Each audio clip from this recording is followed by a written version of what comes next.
Hello, everyone. Welcome. Most of us can't get to Israel at the moment, but tonight we can bring Israel to us. It's an absolute joy to join Tali in Tel Aviv. Looks like she's going to be starting on the beach. Thank you so much, Tali and Steve, for putting it all together. Thanks also to the Jerusalem Media Group for beaming it to the world. Thank you to Anna Coleman and our partners at the US TV. And a big thanks to our generous sponsors, Simon Hochhauser and Lenny and Suzanne Gold. Lenny and Suzanne's contribution is to mark the 25th yahrzeit of their dear son, Jolyon, of blessed memory. May his memory continue to be a blessing always. Well, there was concern a little bit earlier today about the camera equipment out in the open this evening because it's been raining in Israel. And yet, without rain, nothing grows. So I hope that this event will enable us to grow in our experience of a very meaningful place. It's an interactive tour. Please, therefore, submit questions in the chat box and Tali will pick those up along the way. We really want to hear from you and she'll be able to respond. It's now time for Sand and Sanctity. Tali, you're live.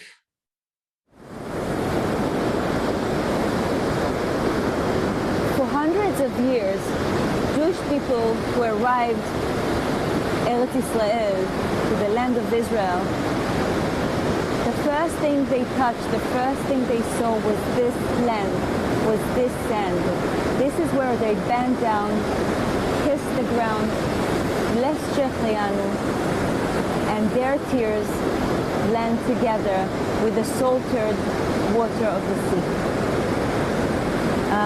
We chose to start our tour in this very dramatic point because this is where it all started.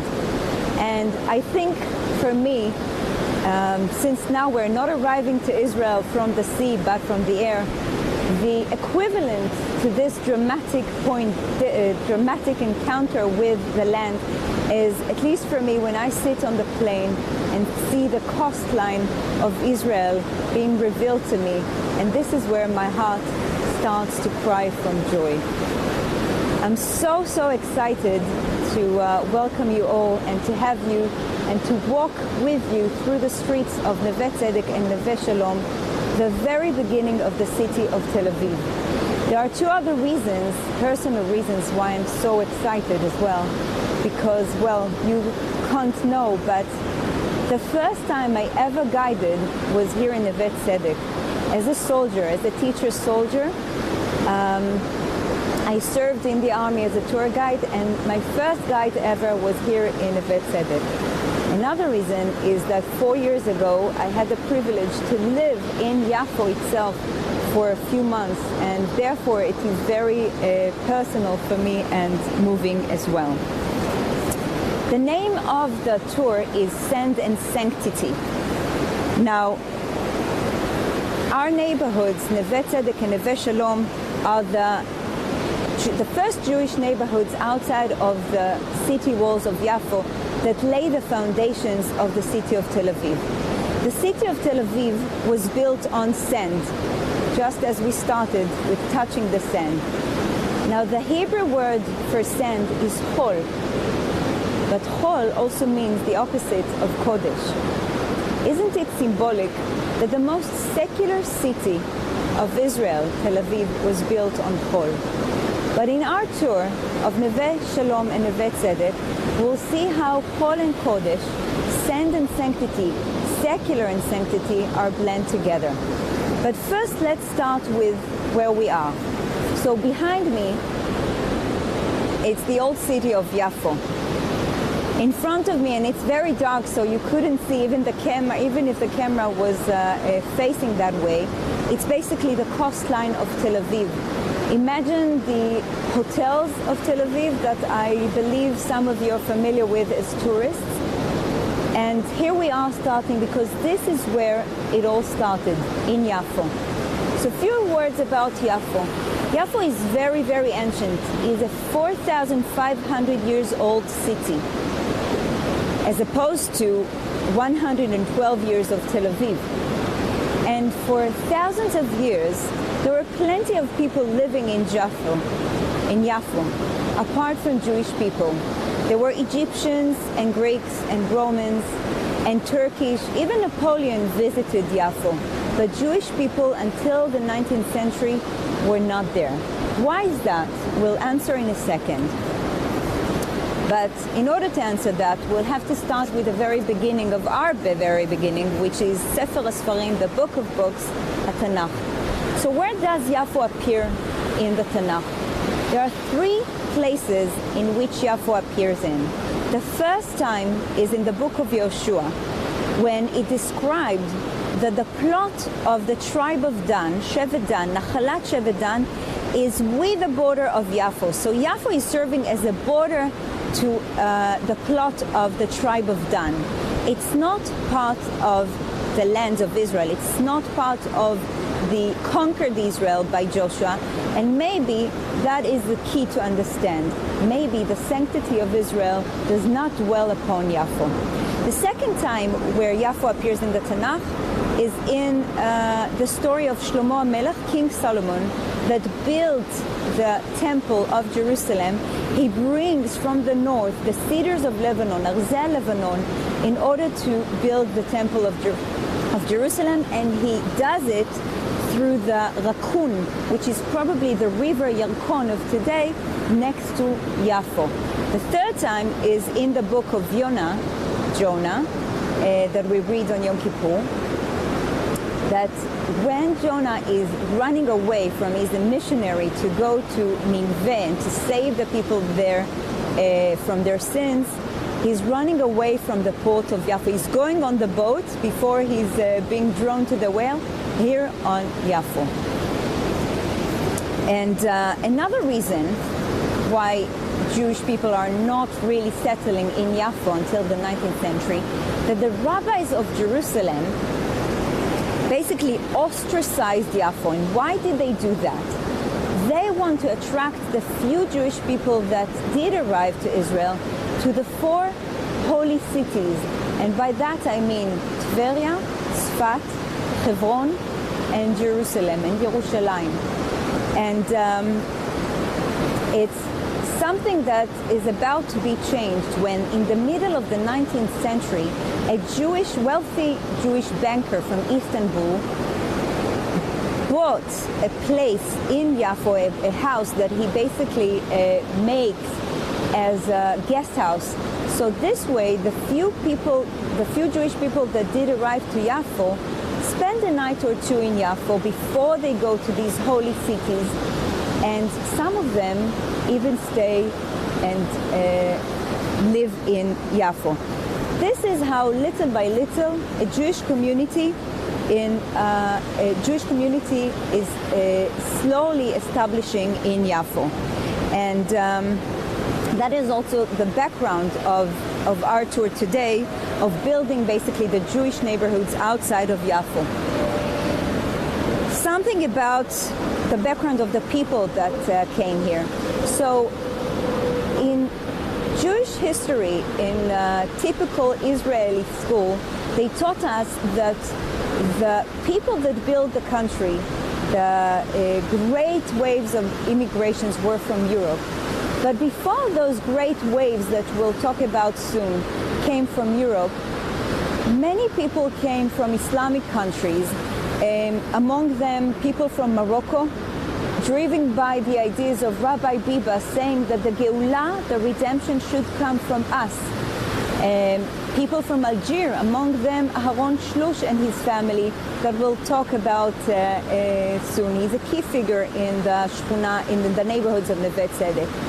And among them also people from Yemen, my ancestors, that came here and built the country. But I think it is that the dramatic change happened towards those waves of immigrations that they talk about in school. And we're talking about two special terms that we have to remember. The first one is Aliyah Rishona, the first wave of immigration. And we're talking about the years 1881 till 1904. Many Jewish people are coming from East Europe, mainly from Russia. Some are from Romania. very much affected by the anti-Semitism that happened back then. But some of them are already driven with a lot of Zionism within them. And it's a range of people, from assimilated Jews until very well-known rabbis, but in the middle, a lot of families, very strong traditionally families, committed to halakha, committed to mitzvot, that found their way to Israel and to Yafo. Many of them are coming, as we said before, to the holy cities, but some of them have this dream of settling in Israel, working the land in an agriculture towns, and this is the first wave of immigration, Aliyah Rishona. The second wave of immigration, what we call Aliyah Shniya, is from the same area, basically from the Russian Empire, Russia, and Ukraine of today, but this is a slightly different one.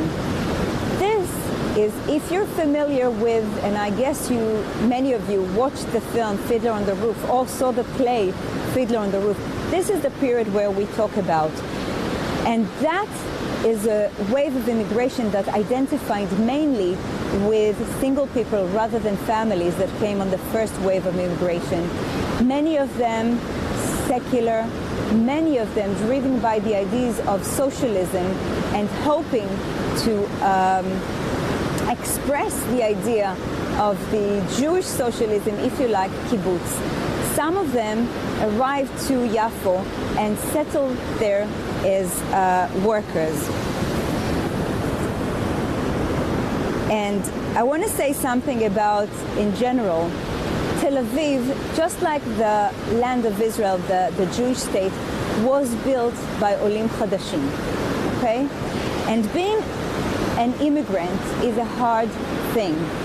Starting from adjusting to a whole different climate, the weather, food, cultural issues, etc., etc. One of those Olim that came in the second wave of immigration was the Nobel Prize winner, the author Shmuel Yosef Agnon. And I want to summarize this stop with reading you from a very beautiful book that he wrote called Tmol Shilshom, Only Yesterday. And in that book, Agnon described so beautifully the stories of those immigrants building the neighborhoods of Neve Tzedek and Neve Shalom, using his hero by the name of Yitzhak Kumer. And Yitzhak Kumer himself is a very clueless Jewish person that arrived to Palestine, to Israel, back then Palestine, and he is finding himself debating between two women that he likes, and one of them symbolizes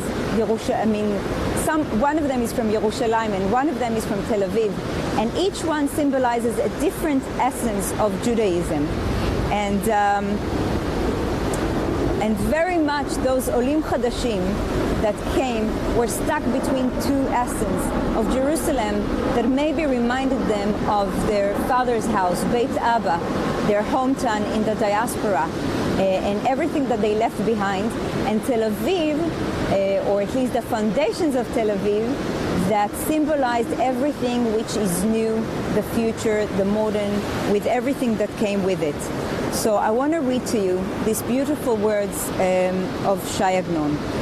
Little by little, Yitzhak uprooted his mind from his hometown and was getting used to the conditions of the land.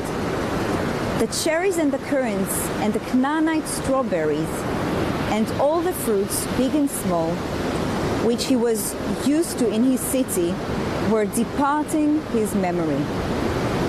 He also turned his mind away from the other food and beverages he was used to in his hometown. And just as he had grown accustomed to the climate of the land, so he also grew accustomed to her language and mingled Arabic and Russian words in his speech, whether he spoke Yiddish or whether he spoke Hebrew, like all our comrades in the land. In other things too, He behaved like most of our comrades. He didn't go to synagogue, and he didn't lay tefillin, and he didn't keep the Sabbath, and he didn't honor the religious festivals. Yet, he did long for the days of yore, for his father's house, for the Sabbath and the festivals. Yet he didn't go to any synagogue, but sat silent or hummed an exalted tune, until he forgot the gloomy reality with all its distress. In this, Yitzchak was not alone. In those days, Jaffa was full of young fellows who had studied Talmud and had practiced exegesis. And when they gathered together and their hearts would assail them, they would sweeten their sitting with Hasidic stories and Hasidic tunes, or with homilies. The generation before them sang Song of Zion. For this generation, those songs became trite. And when the yearning soul yearned, it went back to seek what was lost. The next stop is about the Israeli-English connection. But before we start walking, I just want to say a few words about the video you're about to see. This is a video that I made you with plenty of pictures that I took from an archive of Yafo from the 19th century and throughout the beginning of the 20th century.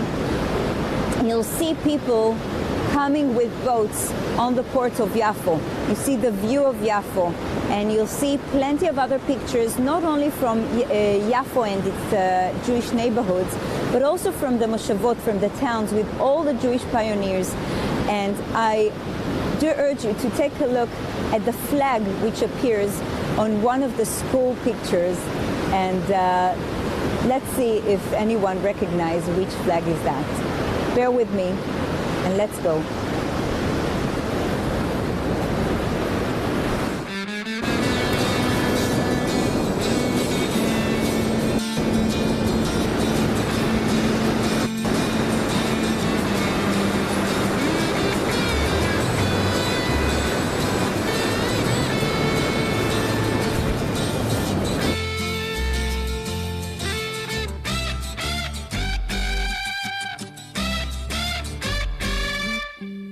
שהיה פה שמח לפני שנולדתי, והכל היה פשוט נפלא עד שהגעתי. שומר עברי על סוס לבן בלילה שחור, בשפת הכנרת טרומפלדור היה גיבור. תל אביב הקטנה, חולות אדומים, ביאליק אחד, שני עצי שקמים, אנשים יפים, מלאים חלומות. אנו באנו ארצה לבנות ולהיבנות, כי לנו, לנו, לנו ארץ זו. כאן איפה שאתה רואה את הדשא, היו פעם רק יתושים וביצות. אמרו שפעם היה כאן חלום נהדר, אבל כשבאתי לראות לא מצאתי שום דבר. יכול להיות שזה נגמר, יכול להיות שזה נגמר.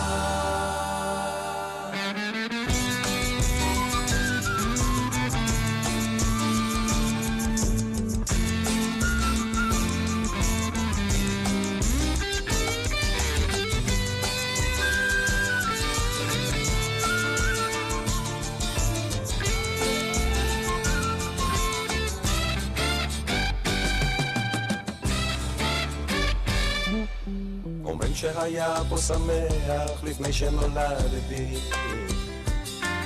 והכל היה פשוט נפלא עד שהגעתי. פלמח, פינג'אן, קפה שחור וכוכבים,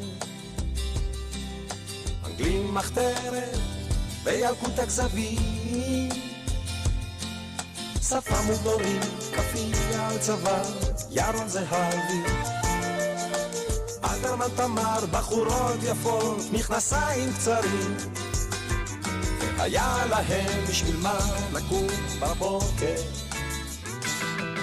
כי לנו ארץ זו. כאן איפה שאתה רואה את הדשא, היו פעם רק יבשים וביצות. אמרו שפעם היה כאן חלום נהדר, אבל כשבאתי לראות לא מצאתי שום דבר. יכול להיות שזה נגמר, יכול להיות שזה נגמר.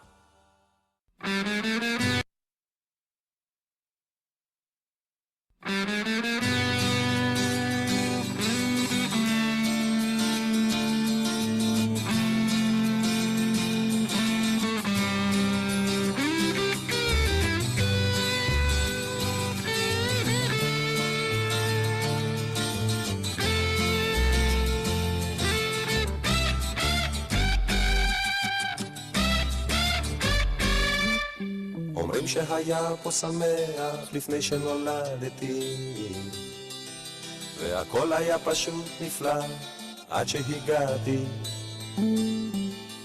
שומר עברי על סוס לבן בלילה שחור, בשפת הכנרת טרומפלדור היה גיבור. תל אביב הקטנה, חולות אדומים, ביאליק אחד, שני עצי שקמים, אנשים יפים, מלאים חלומות. אנו באנו ארצה לבנות ולהיבנות,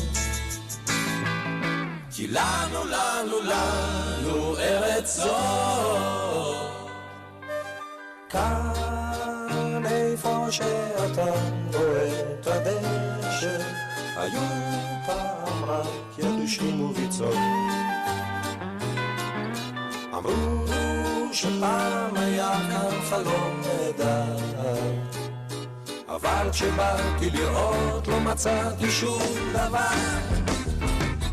יכול להיות שזה נגמר, יכול להיות שזה נגמר.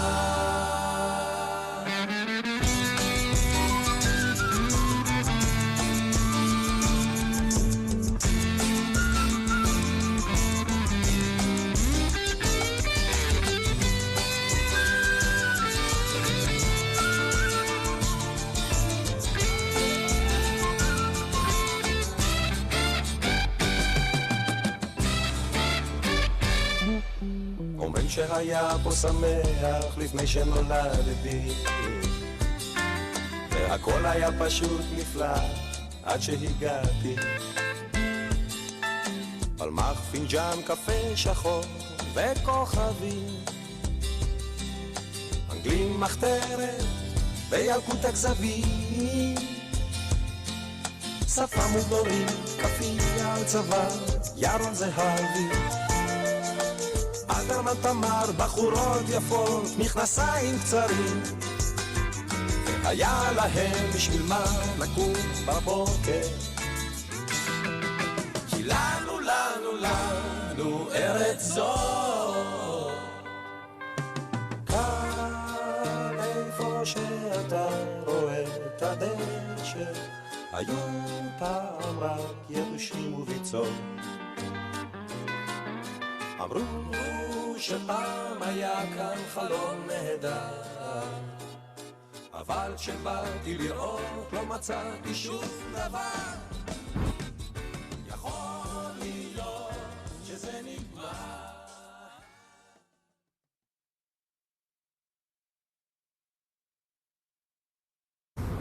Three.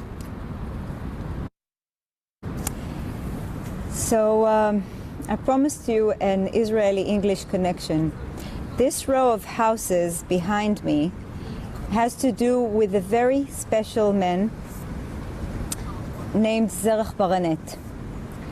Zerach Baranet was born in 1843 in Chitovian, a small town in Kovnalita. And when he was young, he went to the yeshiva Slovodka. And people who knew him promised him a glorious future.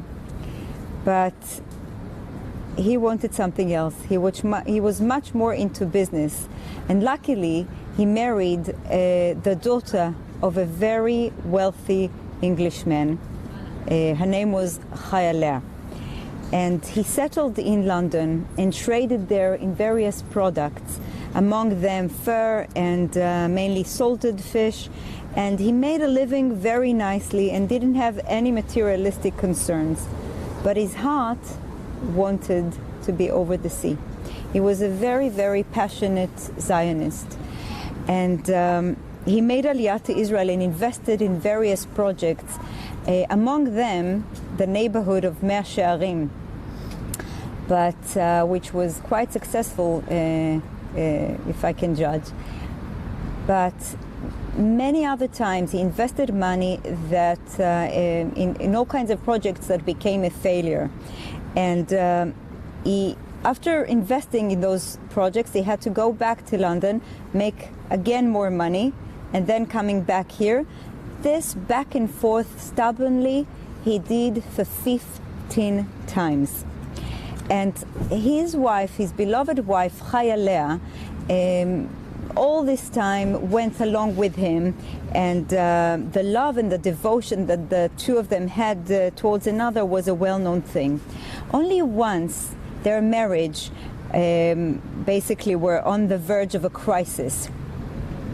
And it was at the year of 1878 when Zerach Baranet, along with other Yerushalmim, Jerusalemite entrepreneurs, went to purchase a land on the river bank of Hayarkon, on the Yarkon River, and they intended to build a town with the promising name of Petach Tikva, opening of hope. Now, Zerach Baranet has an immediate connection with that land. And later on he wrote in his memories that when they saw from a distance the hill that they thought to become their place of settling, I progressed immediately, he said, and I'm just translating simultaneously from Hebrew, with a horse, and I jumped on the roundabout. I kissed the land, and I shed tears of joy, and so did all of my other friends. I felt back then as if I was reborn at this place, and where basically was my hometown. Petach Tikva, I don't know how many of you know, but Petach Tikva, towards the end of the 19th century, wasn't the big city that some of you may know. Petach Tikva was built on a land of swamp, and it was full of the mosquitoes, Anopheles mosquitoes, and the malaria that basically they caused. Unfortunately killed many of our people. When that thing was informed to Chaya Leah, his wife, she announced publicly that she is about to ask for get from her husband. The couple went to see the Rabbi Shmuel Salant, one of the great rabbis of Jerusalem of that time. And Chaya Leah explained to him and shared all of her arguments with the rabbi. When she finished, Zerach Baranet said calmly to the rabbi, "You know, Rabbi, my wife is right. I am crazy. I am crazy for settling Eretz Israel, and crazy, Your Honor, the rabbi probably knows, cannot give a get to his wife, and therefore my wife should stay with me." Zerach Baranet finished his words and silently smiled or even laughed.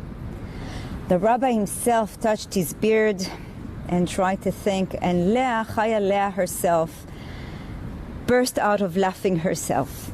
Again, Zerach Baranet succeeded to surprise her. His last project, the last project of Zerach Baranet, was basically the row of houses behind me. In 1890, exactly 3 years after the neighborhood Neve Tzedek, which is further on, and we'll see, of course, soon, was built, Zerach Baranet sold his house in Petach Tikva and purchased lands close to Yafo that we just saw before. And on these lands, he built Neve Shalom. Now, Neve Shalom was, at the beginning, just this row of houses. If you can see, it was house stick to a house to stick to another house.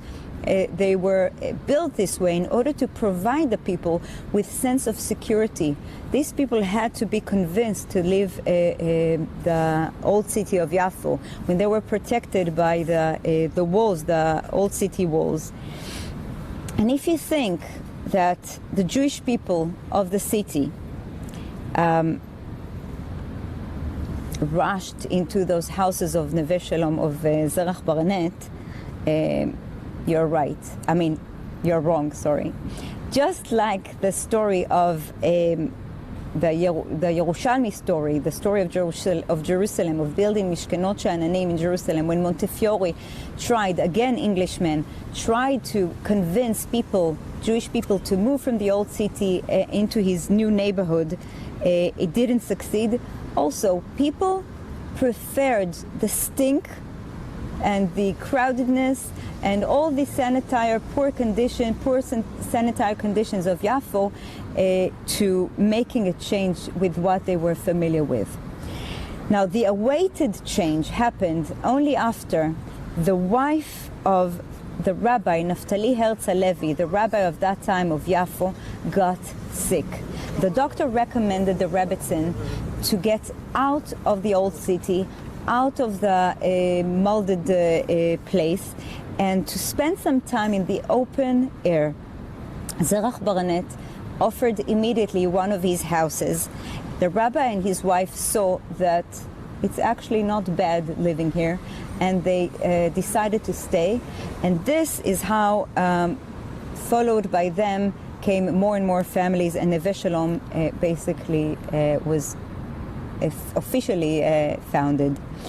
In 1896, when the number of the people increased, Zerach Baranet donated the land in order to build the educational institution Sha'arei Torah, and also he built in the neighborhood Yeshivat Or Zoreach, which he basically named on his name, and Neve Shalom, as opposed to Neve Tzedek, you'll see, has a very different character. Although the two neighborhood was heterogenic and combined from people from the old Yeshuv and the new Yeshuv and Sephardic and Ashkenazi, Neve Shalom itself had more of a sense of a shtetl, if you like, okay? It was more traditional, more orthodox. There were more cheder. There were cheder in this shchuna. There were more shuls, and as I said, the yeshiva before. But the truth has to be said that although maybe it was more Haredi, it was different to the Haredi neighborhood from Jerusalem, in that sense that the people here were much more Zionist. And there was a place here called Beit Achnasat Orchim, which was basically a free guest house that used to serve the people from Aliyah Rishona, the traditional people that came from Aliyah Rishona. But these people served also the secular people and the socialists, the single ones that came from Aliyah Shniya. Although it was mainly Haredi people that were managing the place. And Neve Shalom, of course, was also much more Zionist from its Haredi neighborhoods of Jerusalem, and of course identified with a special character of Avraham Yitzchak Cohen Cook, who we will speak about later on. Throughout the years, the differences between the two, you couldn't tell. And now, when we walk through the streets, you don't see the difference where Neve Shalom ends and where Neve Tzedek starts. But come with me with the camera. I want to show you something interesting.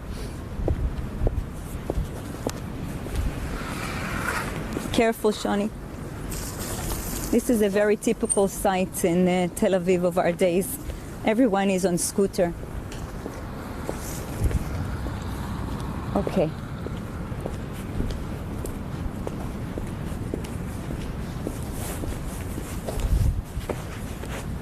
It's very quiet. They say that Tel Aviv is עיר ללא הפסקה, city without any stops, endless. But it seems that people are more quiet at this time of the day. Okay, so we'll be quiet because people do live in these houses nowadays. Here you can see the entrance to the yard, and basically how it seems now. It seemed the same, more or less the same, 100 years ago when it was first established.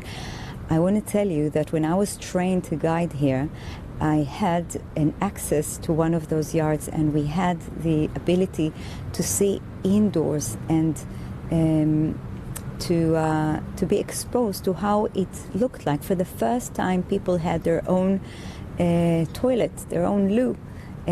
In their house, or more accurately, outside of their house, but a private one, as well as private kitchen. I mean, that was a tremendous change, a revolutionary thing.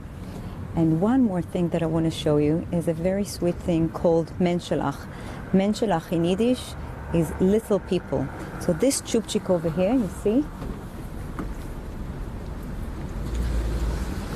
served in order to close the window shields, okay? Now there aren't any window shields here, but they used to be in the original house, okay?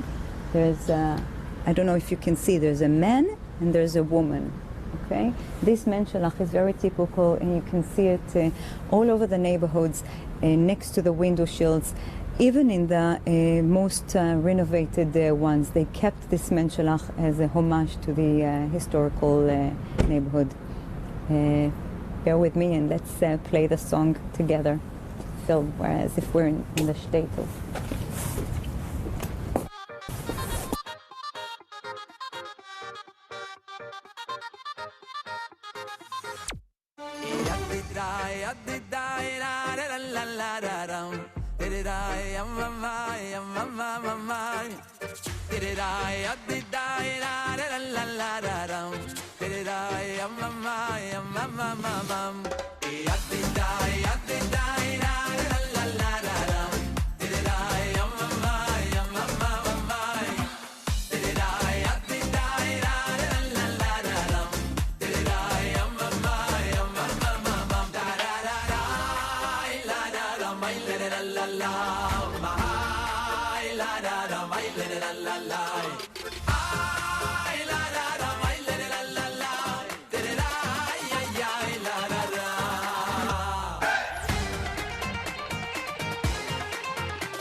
Okay, so where are we? We are in the heart of Neve Tzedek, both of the old Neve Tzedek and the modern Neve Tzedek, in a art center called Suzanne Delal.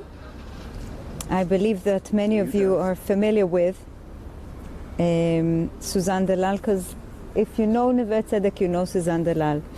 So let's talk a little bit about the neighborhood. The initiative to build the neighborhood came from two entrepreneurs from Jerusalem by the name of Shimon and Elazar Rokach, that saw the hard living of the people, the Jewish people in Yafo, and also they saw something that we don't talk much about. So we spoke about how the land, the Jewish state, and along with it Tel Aviv, of course, was built by Olim Chadashim.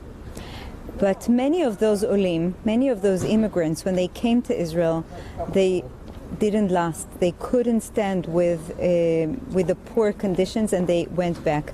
Those entrepreneurs are familiar with that, and they are starting with, first of all, building a hospital in Yafo, in Old Yafo, for the poor people of the Jewish community. But they realize it's not enough, and then they come up with the idea of building a whole new Jewish neighborhood outside of Yafo, which would be as independent as possible from the Turkish municipality that basically Yafo was under. Neve Tzedek eventually was built with the very generous help of a very wealthy Jewish man by the name of Aharon Shlush. His family arrived originally from Algiers, and this Aharon Shlush somehow probably saw the opportunity. He purchased lands north to Yafo. These are part of the lands that he purchased, and he basically built his own house on top of it. Well, we can't see his house now, but we'll see it later on. It's not far from here, it's in that corner. And he offered those two entrepreneurs, brothers, he offered them this amazing deal of buying from him a piece of land, quite big piece of land, in a very small price, in one condition, that the houses will be built on it within a year. The assumption of Aharon Shlush, that was very generous but also was very wise, is that if Jewish people will build on it, the value of the land slowly will increase. And this is how they started, with dividing the land that they bought, the Rokach brothers, from him, to 48 plots. And they sold it, of course, to everyone who had interest in it. Within time, after Neve Tzedek was already built, within time, all kinds of small neighborhoods were built around it. There was Shchunat Achva, the neighborhoods of Achva, that was built in 1899 and Oel Moshe as well, by people from Morocco. And there was also Shchunat Machane Yehuda and Machane Yosef, the neighborhoods of Machane Yehuda and Machane Yosef, that were built later on by Yemenite people. They all basically came as one tapestry of the neighborhoods of Neve Tzedek. In 1909, the first city of Tel Aviv was established just close to Neve Tzedek, and it included streets that maybe some of you are familiar with. Herzl was the main street, and all kinds of beautiful boulevards came out from it. The most famous one is, of course, Shderot Rothschild. Neve Tzedek, we have to understand, lay the foundation to that. Now, where are we? What is this beautiful building behind me? When Jewish people are settling in a place, and after food and after making a living, what's the most important thing for Jewish people to do? To build schools. Okay, education is one of the central values of Jewish identity, and in Yafo already in 1890 was established the first Hebrew school, where all the topics, all the subjects were taught in the Hebrew language. Now you have to understand that this was a very revolutionary thing in its own. And why is that? Can you hear the plane in the background? Because till then, Hebrew served only as a Kodesh language. And all of a sudden, to use Hebrew in order to teach any other topic was a tremendous thing. And it was during that time that Eliezer ben Yehuda, the man who is considered to be the one who's giving the renaissance to Hebrew, the one who makes Hebrew to a daily conversation language, is basically excommunicated by the Haredi communities in Jerusalem. And here, his desire to create Hebrew as a talking language is being fulfilled.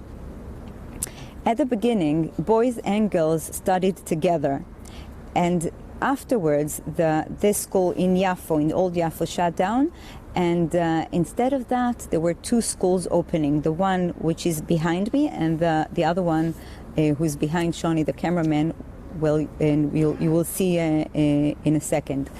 Now there were two organizations at that time that managed the educational issues.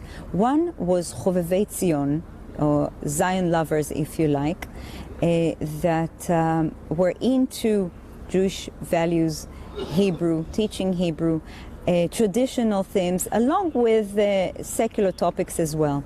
There was another organization that maybe the Jewish French audience are more familiar with, was Alliance Israélite Universelle, or in Hebrew, Kol Israel Chaverim.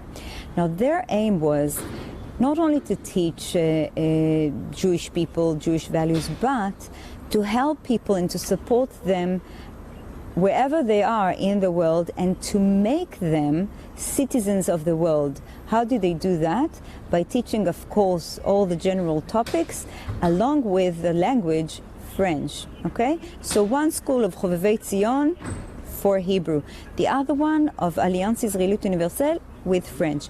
And the Jewish community of Neve Tzedek has to decide where to send the boys and where to send the girls. Should the boys be in Chovevei Zion and the girls in Alliance, or vice versa? And how do you decide? So the dilemma was solved very easily, actually. The girls that will be probably teaching the boys and educating the children, the future generation, will go to Chovevei Zion, because we want to establish a Jewish society, a Jewish state that Hebrew is language. On the other hand, boys that are very likely into traditional thought to provide for their families, it's not bad if they will become citizens of the world, and maybe studying French would be part of it. So they were sent to the School of Alliance Israélite Universelle, which is behind you, and in a second Shoni will show you. And something that very interesting about those schools, the teachers of those schools taught and wrote all the books that they taught from themselves. There was no curriculum or no program. They had to build everything from scratch. And of course, they also started and established the first union for teachers in Israel, Histadrut HaMorim. It's their job. They started with it. They laid the foundation to it. And something that you should know about this beautiful building behind me is the school of the girls behind me, the school of Chovevei Zion, served also as a temporary guest house for the immigrants of Aliyah Shniya that didn't have enough money to afford sleeping in a guest house. Evening activities in this school included lessons for adults in Hebrew and in math. In Yamim Noraim, between Rosh Hashanah and Yom Kippur, the school served as a shul, of course, as well. And all kinds of assemblies of various political parties that worked at that time all took place in this beautiful building. Before we continue, two things.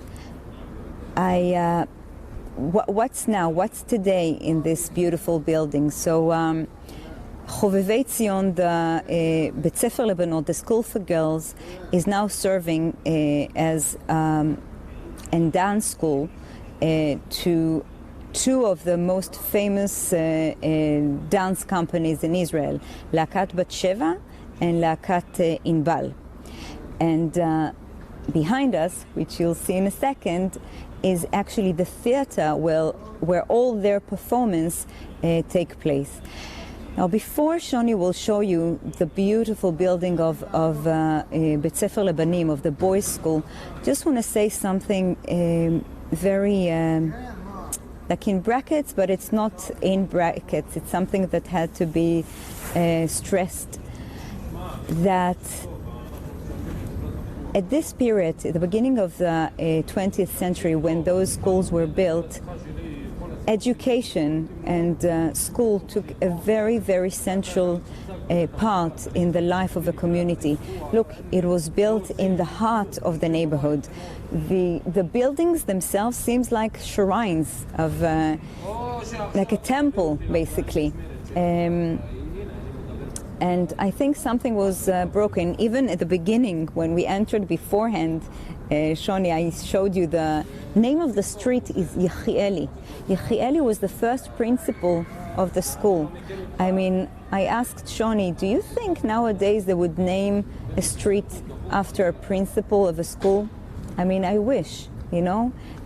This is something just to remind us of what is the most important thing in life, and especially as Jewish people that have the values of ושיננתם לבנכם ודיברת בם, and etc., etc., all these values of teaching and educating the next generation.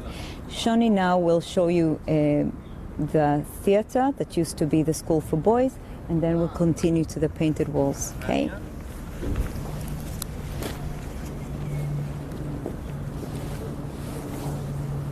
This is also the time to tell the participants and the audience to send us questions if you have that will relate to whatever we can, and we'll try to answer after our next stop. There is some live port. No, we're soon getting there. And also I want them to hear the sounds of the life here.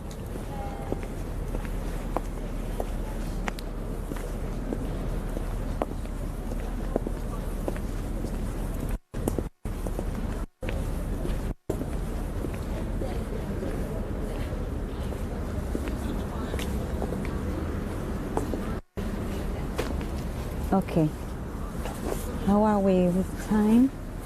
Just want to look at the time. Okay, בסדר.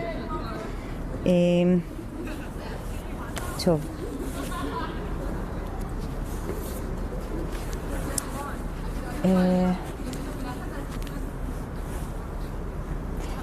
These are the painted walls of, it's a piece of art of an Israeli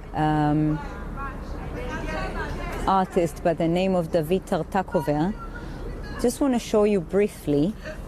This is the painted wall of the founders of the neighborhood. This is Aharon Shlush, the wealthy Jewish man from Algiers that built the land and sold it for such a price, affordable price, in order to enable building the Neve Tzedek neighborhood. This is Shimon Rokach, the entrepreneur from Jerusalem that came with the idea. Along with his idea and his money, it became possible. This is Zerach Baranet, okay, from Neve Shalom. Look at him, look at his modest face, eyes, okay? And something else I want to share with you from the painted wall is how the transportation slowly changes from a row of camels that we call in ancient Hebrew gamelet, gamelet, okay? We are progressing to the diligence, to the carriage with the horses, and later on, of course, to the train, okay? Nowadays, for people who are walking down the streets of Tel Aviv, be careful, Shoni, from the tunnels, there's another train, not just the first train that went from Yafo to Jerusalem, but there's a new train, underground train, and a tram train, and that is being built. So all these things are somehow repeating themselves.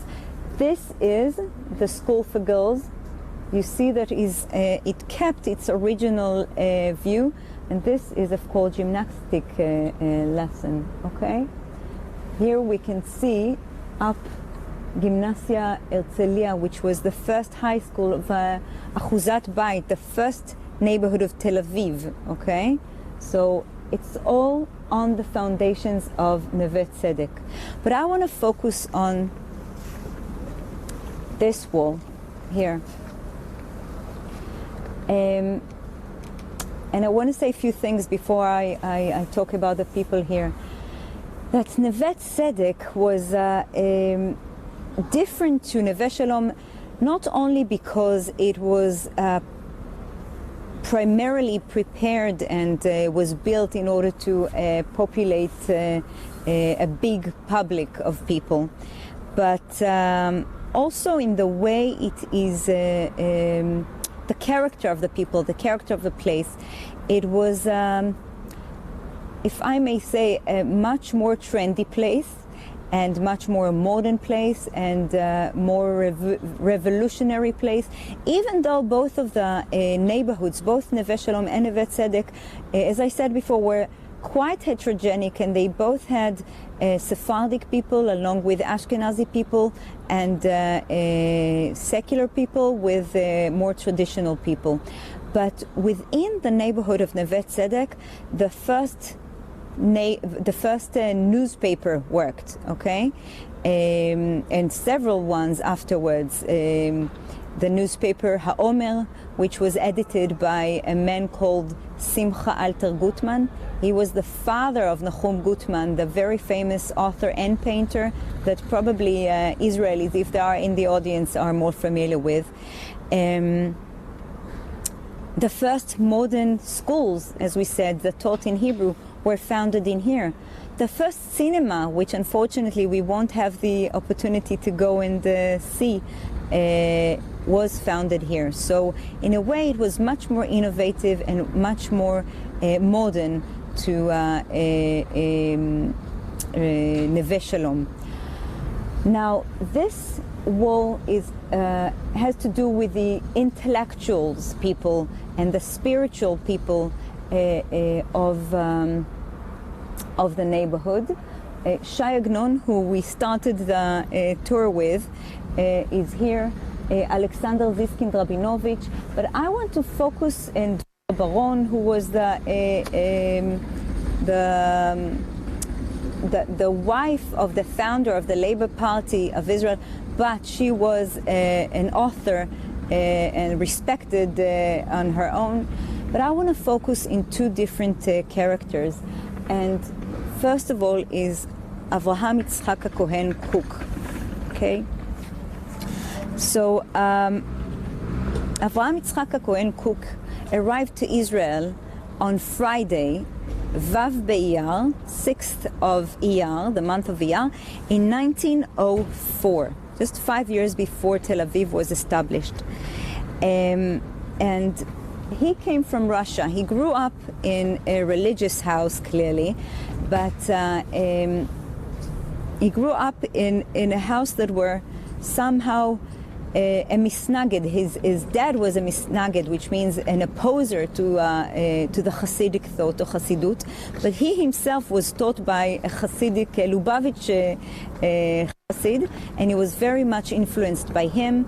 He was a brilliant yeshiva bocher, and it was obvious that he would become later on something very, very meaningful in Jewish life wherever. So he arrived to Israel, and the notion about his arrival aroused a lot of excitement among the Jewish people in Israel and in Yafo in particular. Many welcomed him in a very impressive ceremony that his people arranged him here in Yafo. Also, the Jewish press at that time welcomed the rabbi and praised him a lot. But the climax of this excitement was when, the day after he arrived on Shabbat, he gave a speech about how important is the peace between different parts of the Jewish people in order to build the Jewish state in Israel. The articulate Hebrew in which he spoke and gave the speech amazed many of the people that heard him, that did not expect from a Haredi rabbi to speak in such beautiful Hebrew. He fascinated everyone with his appearance, with his adorable personality, and with his words. And something that they wrote very beautifully at the newspaper of that time, everyone knew and recognized that a new sun is arising in the skies of our city and of our settlements. We have merited to a high priest that would sit on a chair of honor of the rabbinical authority. Straight after he arrived, the rabbis of Jerusalem announced him the chief rabbi of Yafo. Something you should know about the Rav Kook: since he came from Russia during World War I, he was risking himself in arresting by staying here, and therefore he escaped with his wife to Switzerland, neutral Switzerland. At some point in 1916, he received an invitation from a community in London, Machzikei Hadat, which I believe exists till today, and they asked him to come and to serve as their rabbi. And he consent under one condition, that as soon as he can return to be the rabbi of Yafo, he will leave and return. And of course, by the end of the war, he did indeed left London, not before he made a lot of efforts in order to promote the Zionist idea and to support the new Jewish state to come. But then he came back to Israel and continued serving as the chief rabbi of Yafo. At some point, he moved to Yerushalayim. He served as the chief rabbi of the chief Ashkenazi rabbi of Jerusalem and the chief rabbi Ashkenazi of Israel itself. We have to say that Harav Kook basically laid the foundations to what we called Atzionut Datit, the religious Zionism.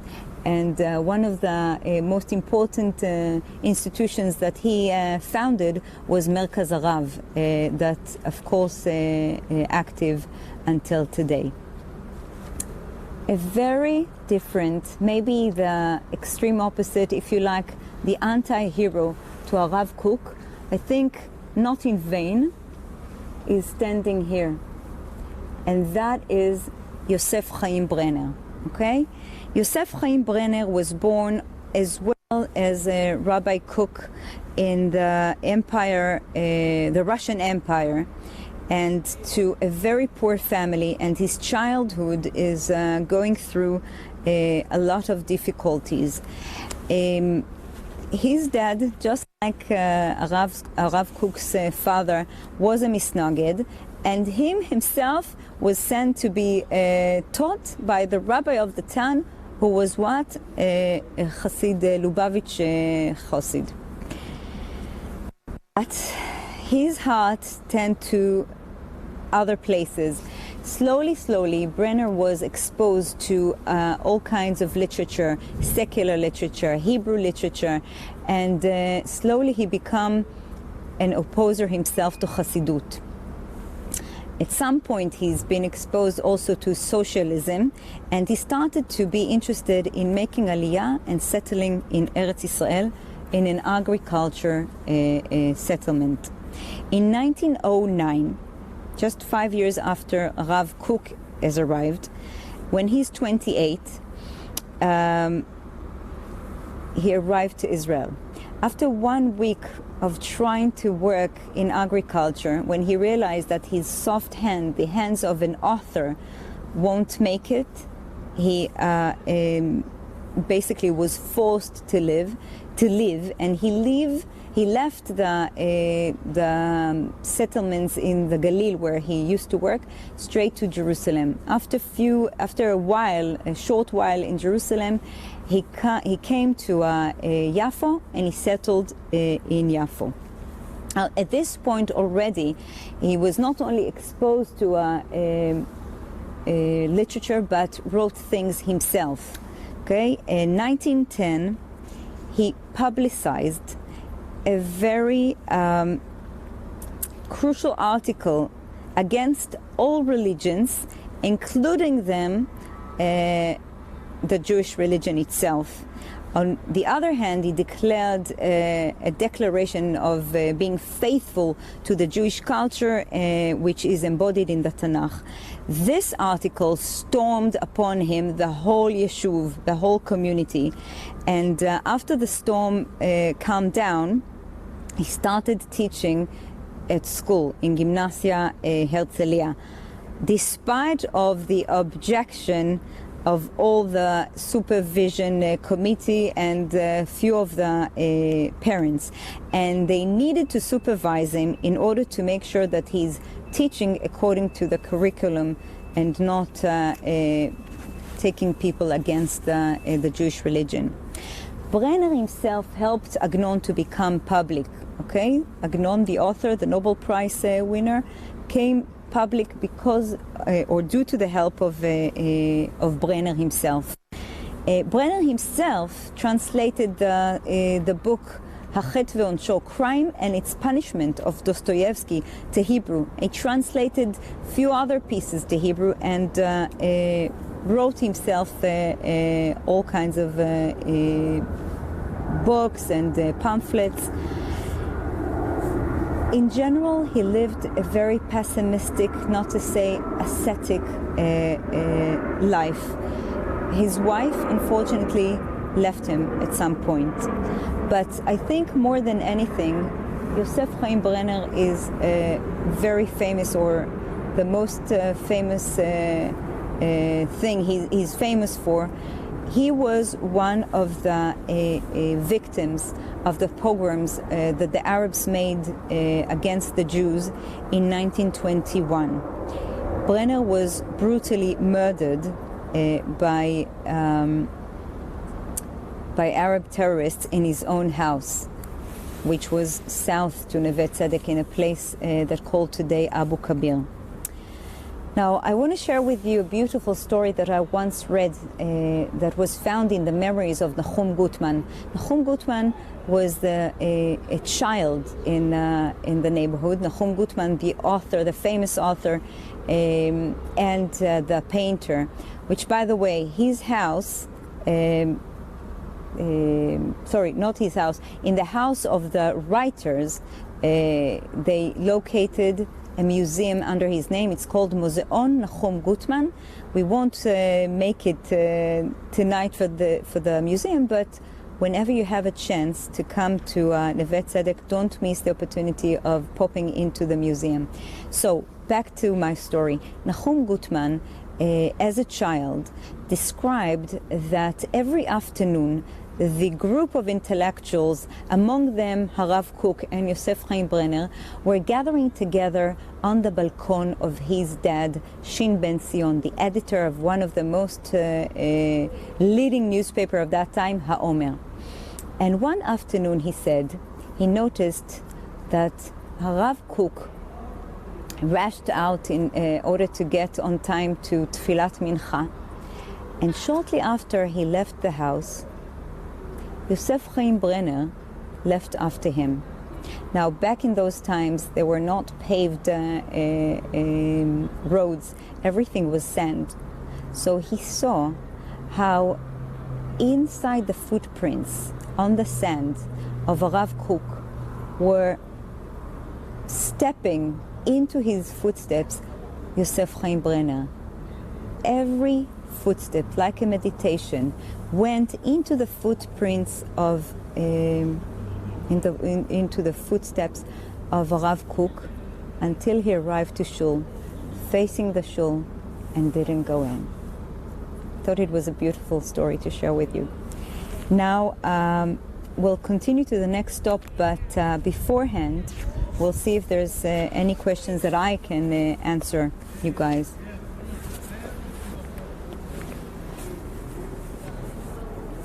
Oh, wow.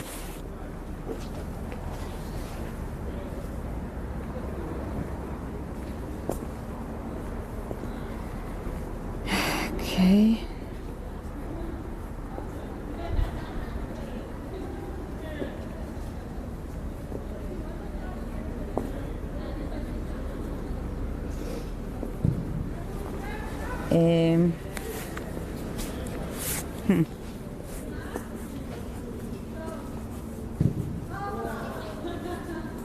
Okay, yes, I can see.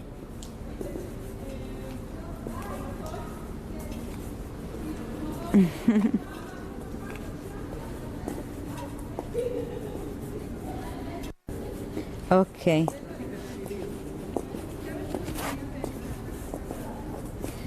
Okay. Wow, beautiful questions. I won't be able to answer all of them.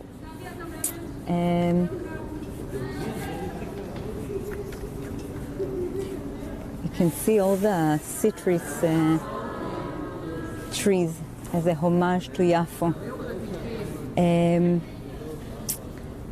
So, beautiful questions from all of you. As I said, I won't be able to answer all of them. But Anne and Gerald, I just want to say that my father, Zichrono Livracha, lived in Neve Shalom between 1903 to 1914. Wow, wow, what a piece of history, amazing. When the Turks deported the family on the train to Alexandria. Probably he was a student at the school we just saw. Very likely, very likely. It depends. I don't know about your father and how religious he was. But these were the schools, and it was separate for boys and girls. So if he wasn't, how would I say, ultra-Orthodox or ultra-Haredi, because and went maybe to one of the Haredi places in Neve Shalom, then it is very likely that he went to Alliance. If you know for sure it was Alliance, then definitely he went to the school we just saw now. Thank you for sharing. From Angela.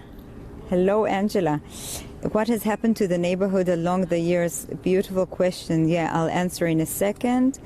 Okay, so I will say in brief that the beautiful houses you see today in the trendy Neve Tzedek that some of you are familiar with wasn't always like that. I mean, it did start as a trendy neighborhood, but then as the Jewish state was built in 1948, in the 50s people were still living here, but throughout the 60s and mainly after the Six-Day War, where there were so many lands and opportunities up north of Tel Aviv, many of the people who lived here basically and could afford it left the neighborhood. And throughout the 70s, this neighborhood was deserted completely almost. And when I say completely almost, it means that it was almost destroyed and new buildings were built on it. Thank God that people who love history and love art and love architecture didn't afford it to happen. And the Council of Preserving Sites, המועצה לשימור אתרים, was founded in the 80s, and they decided legally to, it was all through courts and this kind of things, to preserve the neighborhood as a whole. And little by little, people who saw the potential, mainly artists, but not only, all kinds of entrepreneurs, started to base their houses here. Luckily, many of the original people, Dafka, and mainly those who couldn't afford it, stayed here. And why am I saying luckily? Because today the neighborhood is quite posh, quite upmarket, which is not bad, but there's something about the texture of the neighborhood when you have the original taste of it that makes it, I think, much more interesting, much more special. So I hope that I answered your question. Hi Sarah and Kevin. Where does the name Tel Aviv comes from? So Tel Aviv is basically the Hebrew name for the book that Herzl, the man who, what we call, prophesied the building of the Jewish state, Herzl, Chozeh Medinat HaYehudim, gave to his book. He wrote a book during the 19th century called Alt Neuland. Alt Neuland in German, Alt like old, is old. Neu is like new. Land, like land. Alt Neuland. And the name Tel Aviv is basically a combination of Tel, which is like a historical mountain where you have all kinds of layers of settlements with archaeological site, basically. And Aviv, which is the Hebrew word for spring, for renewing, innovations. So that is basically the name Tel Aviv was related to the beautiful book that Herzl wrote about the Jewish state and how he imagined it, and thank God he did, because it was due to him and many other dreamers that we are here today. Is there still a religious community in Neve Tzedek today? So we'll just go, we'll pass by now a shul that I'm really hoping that is still open, so we could pop in to show you that it is still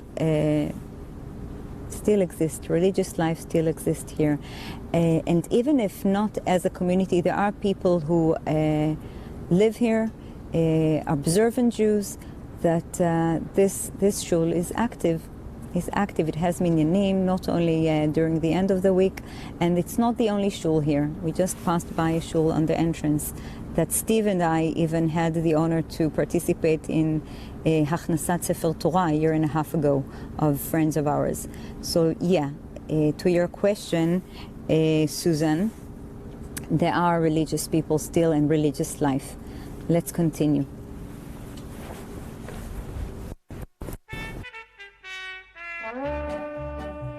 היה זה בחצות הליל בחולות, שזוג יצא לו לטייל בחולות, ועל ראשו מגבעת קש ולשפתיה טעם דבש, וכשחיבק אותו ממש בהולם לבביו הוא חש בחולות. וכך נולדתי אני בחולות, אלמת החן הייתה אמי בחולות, ולא צריך להיות נביא, האיש ההוא היה אבי, חלוץ נחמד ולבבי, אל העולם אותי הביא בחולות. וכך בנו הם את ביתם בחולות, ובית אחר בית קמו בחולות, וכשצמחו כאן רחובות הלכתי בדרכי אבות, ורק הגעתי למצוות התחלתי ילדות לצוות בחולות. הייתי לצביתה נותן בחולות, וכך נולד לנו הבן בחולות. חלפו לילות, חלפו ימים, ובני גם הוא אינו תמים, בליל אביב, בליל קסמים, גם הוא הולך לו לפעמים בחולות. אני זוכר איך שרתי שם בחולות, את אלומי השארתי שם בחולות. גם לנכדי אני אומר לו רק אני צעיר יותר, הייתי את הכל מוכר ובדבר אחד בוחר בחולות. עוד יש מקום לאהבה בחולות, תדעו לכם שזאת מצווה בחולות. הזמן עובר מהר כל כך והוא הרי אוהב אותך, אל החולות לכו אם כך לפני שאיזו עיר תצמח בחולות.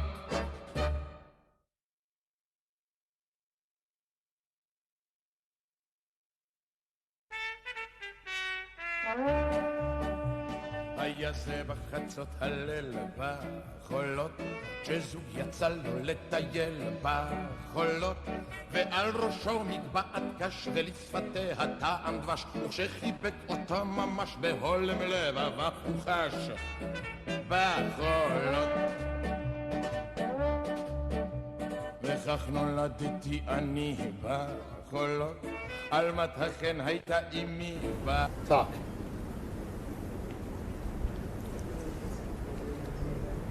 Okay, so this house behind me is the house of Aharon Shlush, the man that on his lands Neve Tzedek was built. Now we passed through, and I showed you, I was pointing at the sign of Bet Knesset Shlush, the shul, the synagogue of Shlush, okay? This is quite a massive house. You can't see, I guess it's one of the biggest houses here. And Shlush built his house here when there was nothing all around, okay? But in his yard, in his private courtyard, he built a shul because he knew that as a Jewish man, as an observant Jew, he would need to keep the tradition of the ritual of praying 3 times a day, and therefore he built a shul here. On the other side, where you cannot see today, and I guess it's also demolished as it seemed, he built a little factory for building materials. You can say that Shlush, in his personality, in his life, in his choices, basically represents the values of Torah and Avodah, of Jewish life committed to observing the commandments and working for your living. Now, something very interesting that has to do with the balcony here, the balcony, the small balcony here, opposite the house of Shlush, has to do with the person that used to live in this house. So, Shoni, you want to follow me? So we'll show them the sign.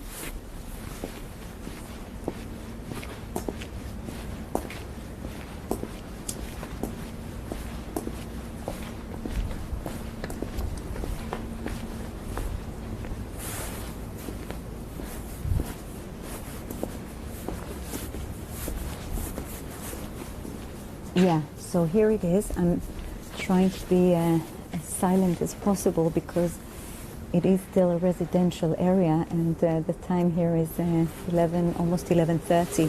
You see the sign over there? בבית הזה התגורר הסופר שמואל יוסף עגנון. In this house lived the author Shmuel Yosef Agnon. And there is a very special connection between the two houses. Shmuel Yosef Agnon, as the legend tells us, fell in love in one of Shlush's daughters, and he started courting after her. But back in those days, in order even to court after a woman, he had to get the permission of her dad. And I don't know how many of you know, but Agnon was not born under this name. He was born under the name of Yosef Shmuel Yosef Chachkes, okay?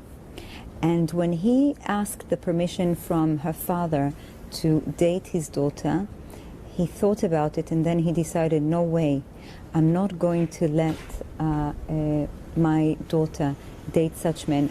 First of all, he is not one of us. Like, he came from Europe, he seemed different, he talked different.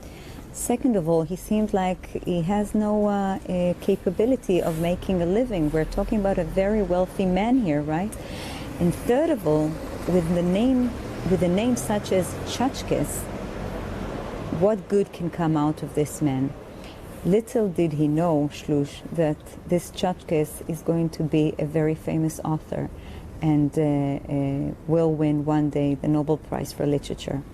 I want to summarize and basically finish our tour with, we started with Shmuel Yosef Agnon on the beach with Only Yesterday, and I want to finish with reading a passage from the beautiful speech that he gave when he won the Nobel Prize for Literature. But beforehand, I want to say something in brackets, that Agnon himself, just like his hero in Only Yesterday, with another, not scooter, but motorbike, and another car, will continue to the next stop, and there we'll summarize and finish. Come with me. This is a tour in the city.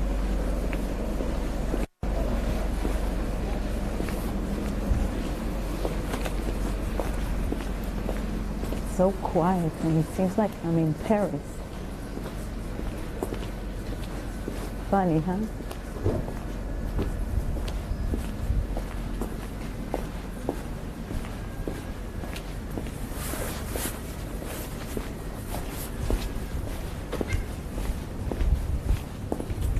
The car is still there.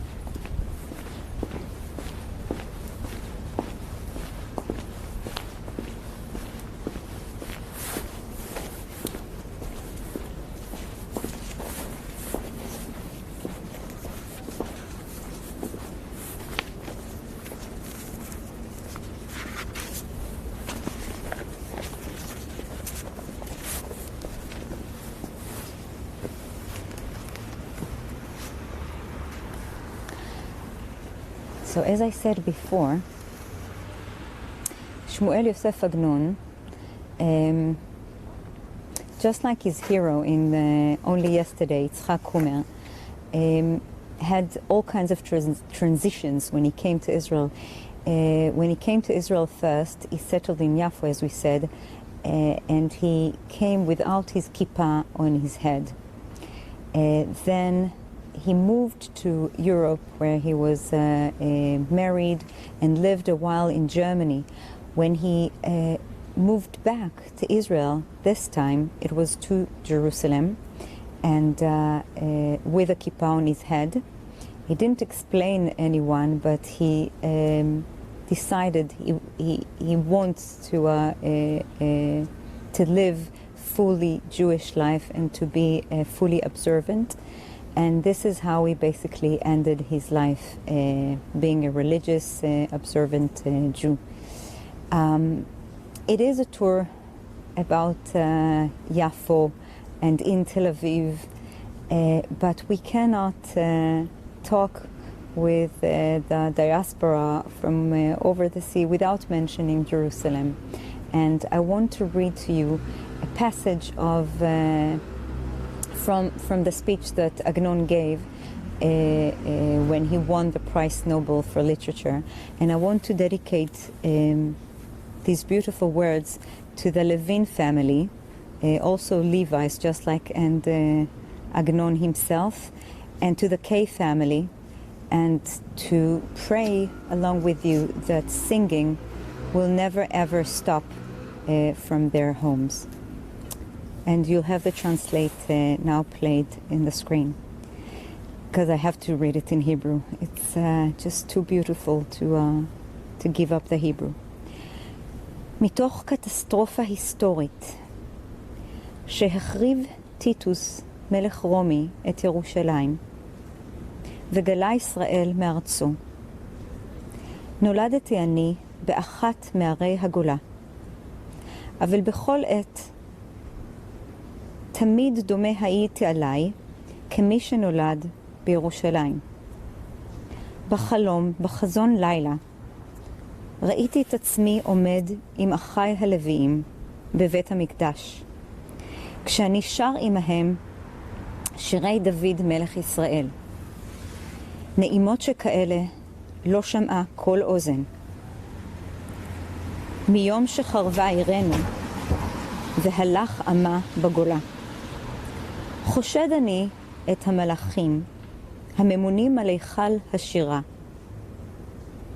שמיראתם שאשיר בהקיץ מה ששרתי בחלום, השכחוני ביום מה ששרתי בלילה. שאם היו אחי בני עמי שומעים, לא היו יכולים לעמוד בצערם. מחמת אותה הטובה שעבדה להם כדי לפייס אותי, על שנטלו לי ממני לשיר בפה, נתנו לי לעשות שירים בכתב. Thank you so much for joining me. Good night and Laila Tov from Tel Aviv, Yafo.